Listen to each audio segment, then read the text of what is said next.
വയസ്സുകാരി മകൾക്കെതിരെ ലൈംഗികാതിക്രമം നടത്തിയതിന് തൃശൂരിൽ അഭിഭാഷകൻ പിടിയിൽ. പേരാമംഗലം സ്വദേശിയെ പോക്സോ കേസ് ചുമത്തി പോലീസ് അറസ്റ്റ് ചെയ്തു.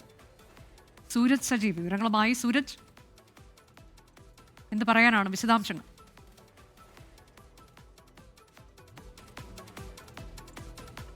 അനുജ, പോലീസിന് ലഭിച്ച രഹസ്യവിവരത്തിന്റെ അടിസ്ഥാനത്തിൽ നടത്തിയ അന്വേഷണത്തിലാണ് ഇപ്പോൾ ഈ അഭിഭാഷകനായ പിതാവ് പിടിയിലായിരിക്കുന്നത്. പേരാമംഗലം പോലീസിനാണ് ഇത്തരത്തിൽ ഒരു രഹസ്യവിവരം കഴിഞ്ഞ ദിവസം ലഭിച്ചത്. ഇതിൽ പോലീസ് പറയുന്നത് ഇപ്രകാരമാണ്. അതായത് 7 വയസ്സുകാരി കുട്ടിയാണ്. ഏകദേശം 6 മാസത്തോളം ഈ കുട്ടിയെ ക്രൂരമായ ലൈംഗികാതിക്രമത്തിന് ഇരയാക്കി എന്നുള്ളതാണ് പോലീസിന് ലഭിച്ചിരിക്കുന്ന വിവരം. ഇതിന്റെ അടിസ്ഥാനത്തിൽ കുട്ടിയുടെ അടക്കം മൊഴി പോലീസ് രേഖപ്പെടുത്തിയിട്ടുണ്ട്. എന്തായാലും പ്രതിയെ ഇന്ന് കുന്നംകുളം കോടതിയിൽ ഹാജരാക്കാനാണ് തീരുമാനിച്ചിട്ടുള്ളത്. ഈ കേസിന് ആസ്പദമായ സംഭവം നടന്നത് പേരാമംഗലം സ്റ്റേഷനിലല്ല.